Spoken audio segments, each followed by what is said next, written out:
The fluorescent lights of the luxury dealership reflected off polished marble floors as Michael Carter stood frozen beside his broken SUV, a repair estimate trembling in his grease-stained hands. Outside, snow drifted quietly across a Denver parking lot, but inside his world had just collapsed. The number printed at the bottom of the page felt unreal, $200,000. Have you ever looked at a piece of paper and felt your future disappear in an instant? Michael stared at the estimate again. $200,000, more money than he had earned in several years. Across the showroom, customers browsed vehicles worth more than his entire savings account while soft piano music played overhead. The service manager adjusted his tie. "I'm sorry," he said, though his voice carried little sympathy. "The battery system is compromised. The manufacturer recommends a full replacement." Michael laughed once, not because anything was funny. Because sometimes pain arrives so suddenly your mind refuses to process it. His 10-year-old daughter Lily sat quietly nearby doing homework at a small table. She looked up. "Dad." Michael quickly forced a smile. "Everything's okay, sweetheart." But it wasn't. Not even close. What would you do if the only vehicle keeping food on your family's table suddenly became impossible to repair? Since losing his wife Emily 3 years earlier to cancer, Michael had raised Lily alone. Every morning before sunrise, he worked as a mobile mechanic. Every evening he cooked dinner, helped with homework, and somehow tried to be both mother and father. The SUV wasn't just transportation. It was his livelihood. Without it, there would be no service calls, no income, no rent payment, no security. The manager handed him another document. "If you trade it in today, we might help you finance a replacement." Michael looked at him. Finance? With what money? His bank account barely survived month to month. Lily quietly approached him. "Is the car really broken?" Michael knelt beside her. Her brown eyes looked exactly like her mother's. The sight nearly broke him. "A little broken," he said gently. She nodded, then reached into her backpack. From a small zipper pocket, she pulled out a crumpled $5 bill. Her emergency savings. Maybe this helps. The room blurred. Michael felt tears threaten to escape. Have you ever received kindness from someone who had almost nothing to give? He hugged her tightly. "It's more valuable than you know." That night, long after Lily fell asleep, Michael sat alone in his garage. The broken SUV stood before him beneath a single hanging light. The estimate rested on a workbench. $200,000. He knew vehicles. He had repaired engines, transmissions, electrical systems, and hybrids for nearly 20 years. Yet something about the diagnosis bothered him. It didn't make sense. Not completely. Michael opened the technical reports. Then the manufacturer data. Then diagnostic logs. Hours passed. Midnight became 2 o'clock. 2 became 4. Snow tapped softly against the garage windows. Finally he noticed something strange. A tiny sensor fault, hidden beneath pages of system warnings. His heartbeat quickened. What if everyone was looking at the symptom instead of the cause? He leaned closer, then smiled for the first time in days.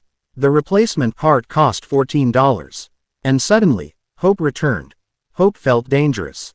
Michael had learned that after losing Emily, sometimes hope lifted you, sometimes it shattered you. But as dawn painted pale blue light across the garage, he couldn't ignore what he was seeing. The dealership's report pointed toward catastrophic battery failure. The data told a different story. A tiny battery monitoring sensor was sending corrupted signals. A $14 component. Nothing more. Have you ever discovered that the thing everyone feared was actually something much smaller? Michael rubbed his tired eyes. Maybe he was wrong. Maybe exhaustion was fooling him. Still, he had to try. Because when you're a single parent staring at financial ruin, giving up isn't an option. The next morning he ordered the part. $14.17 after tax. Lily sat beside him during breakfast. "You look happy." Michael smiled. "I might have found something."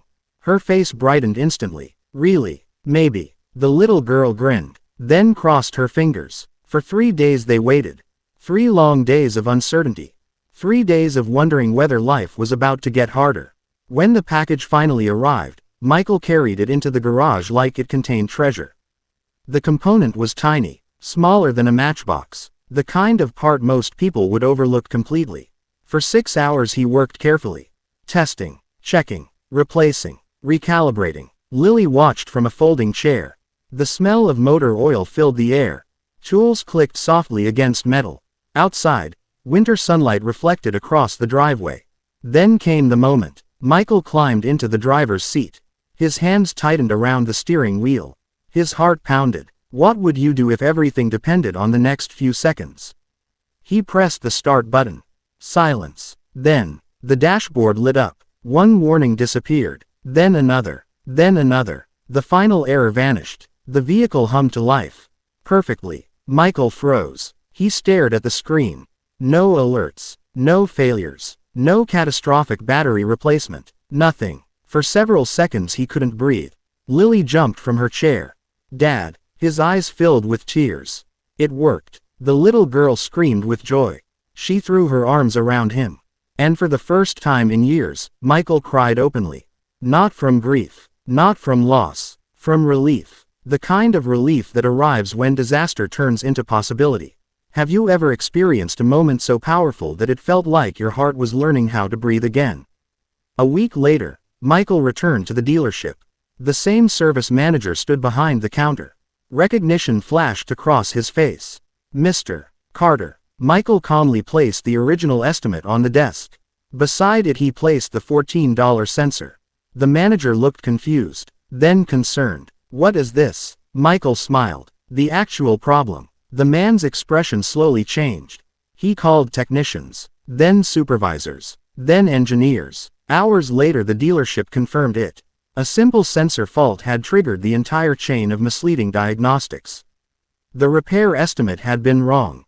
Very wrong. Word spread quickly. Customers listened. Employees whispered. Executives arrived. One senior engineer shook Michael's hand. You saved yourself $200,000. Michael looked toward a photograph of Lily on his phone. No. His voice was soft. I saved my family. The engineer nodded quietly, understanding. Because the story was never really about a car. It was about perseverance. About refusing to surrender when the world tells you there is no solution.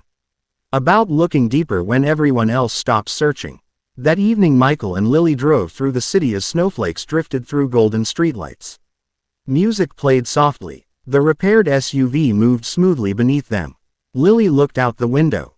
Then at her father. Mom would be proud of you. Michael felt emotion tighten his throat. He smiled toward the road. And somewhere in the silence that followed, he realized life's greatest victories often arrive disguised as impossible problems, teaching us that courage is not having all the answers, it is continuing to search for them when everyone else has already given up.